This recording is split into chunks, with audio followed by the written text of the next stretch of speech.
dengan dua hal ini kami menjadi terheran-heran dan bertanya, kok bisa? Juga masih kondisinya tidak benar posisi sang jabang bayi ini. Dia tetap sungsang dan air ketubannya semakin keruh. Sepertinya tidak ada jalan keluar dan sepertinya adalah sebuah kesukaran. Ternyata di dalam nama Tuhan Yesus bersaksi ya. Pertama-tama saya ingin memperkenalkan diri. Nama saya Thomas Sartiman dan pada tahun 2019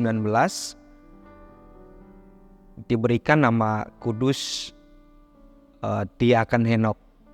Dan awal saya dibaptis di Gereja Yesus Jati Cianjur ya. Dan saat ini saya sudah berkeluarga, istri tentu pasti satu ya, dan satu putra dan satu putri ya.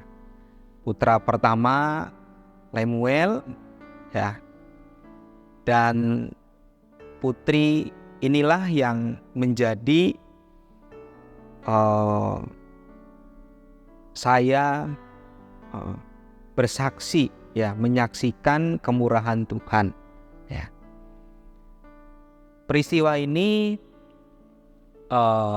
bermula pada saat penantian kami terhadap putri kami ini, di mana hari perkiraan lahir itu adalah di bulan September akhir atau awal Oktober ya.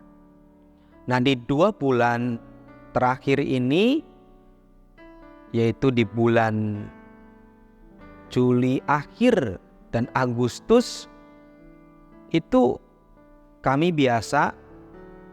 cek rutin kandungan ya. Dan sebelumnya ketika cek, kondisi sang jabang bayi posisinya sudah baik ya, jadi cukup mengembirakan karena istri terkhusus juga menginginkan untuk lahir secara normal. Nah, pada saat 2 bulan sebelum hari H ini kami cek kandungan, dan ternyata ketika dicek kami mendapatkan satu kabar yang cukup mengejutkan untuk kami. Kabar pertama itu air ketubannya itu sangat banyak ya, dan itu tidak normal.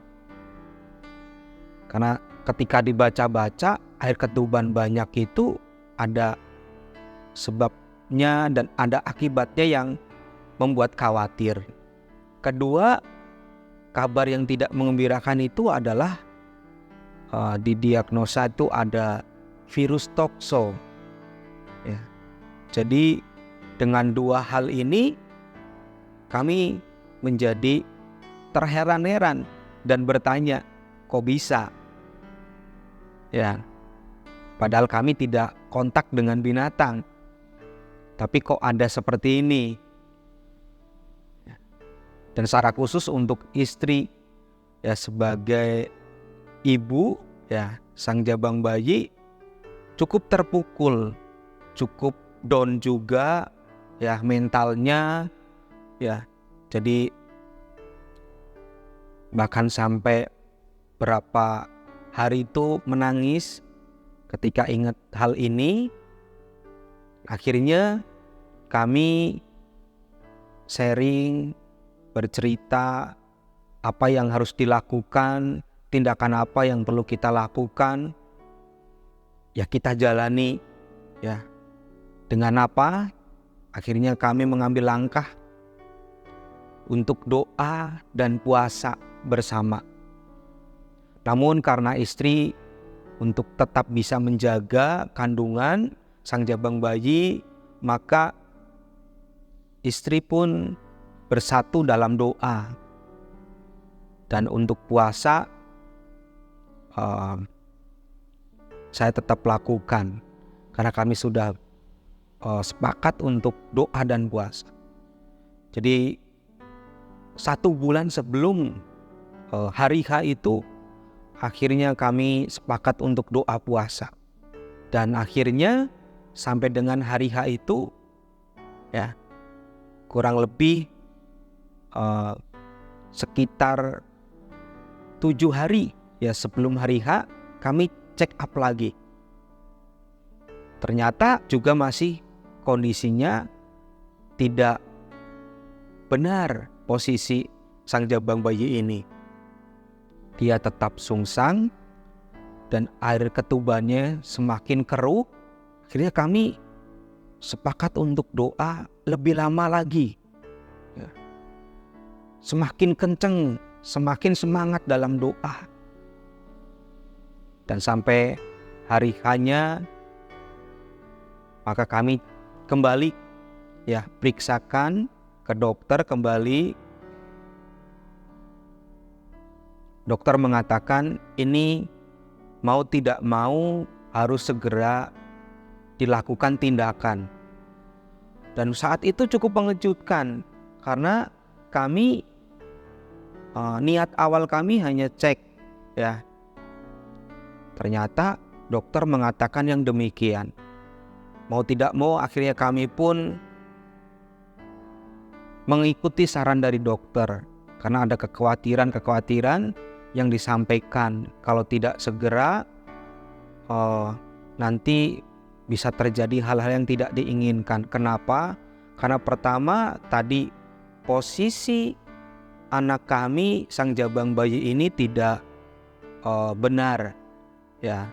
Kedua, leher dari sang jabang bayi ini ada dililit oleh usus atau kami sebut dengan kalungan usus. Jadi untuk normal tidak bisa ya. Sebenarnya bisa jika tidak sungsang atau posisinya benar. Dokter bisa berani. Tapi karena posisinya tidak benar dan lehernya ada kalungan usus ini, akhirnya dokter sarankan sebaiknya dilakukan tindakan. Akhirnya pun kami mengikuti dan kami akhirnya pulang dan kami langsung membawa baju dan kami kembali ke rumah sakit. Dirujuk ke rumah sakit. Dan pada malam itu kami cukup khawatir ya. Khawatirnya lebih ya. Dan esoknya akhirnya dilakukan tindakan. Dan pada tanggal 22 September 2021 pukul 7.52 anak kami ya, putri kami lahir dengan kabar yang sukacita untuk kami dan secara khusus untuk saya yang menunggu pada saat itu. Ketika terdengar suara, saya ingin buru-buru melihat. Akhirnya ketika saya melihat, puji Tuhan, anak saya terlahir dengan utuh, dengan sempurna. Kami bersyukur atas kemurahan Tuhan ini. Dan pada saat ini anak kami berumur 23 bulan. Dan dari kesaksian ini memberikan satu kesadaran, memberikan satu hal di mana ketika kita sebagai manusia melihat sepertinya tidak ada jalan keluar dan sepertinya adalah sebuah kesukaran, ternyata bagi Tuhan tidak ada yang namanya jalan buntu. Tuhan kenapa memberikan seperti itu? Karena menginginkan kami sekeluarga untuk berserah, untuk mengandalkan Tuhan. Maka di dalam doa dan puasa itu kami merasakan campur tangan Tuhan yang begitu luar biasa. Sehingga anak kami dapat lahir dengan baik, dengan sempurna. Ya, kiranya ini menjadikan kita semua agar kita tidak melupakan hal yang mungkin sepele, tapi hal yang bukan sepele bagi kita. Karena doa merupakan nafas hidup kita sebagai orang yang percaya. Dan ketika kita sudah berdoa dan tidak bisa, maka harus dengan apa? Doa dan puasa. Maka kuasa Tuhan, ketika kita tekun dalam doa, kuasa Tuhan akan nyata dalam setiap kita. Maka dalam Alkitab mengingatkan dengan jelas 1 Tesalonika pasal 5 ayat yang ke-17, agar kita tetaplah berdoa. Kiranya kita semua tetap semangat dalam iman, semakin berpengharapan, dan semakin semangat di dalam kasih Tuhan. Kemuliaan untuk nama Tuhan. Amin.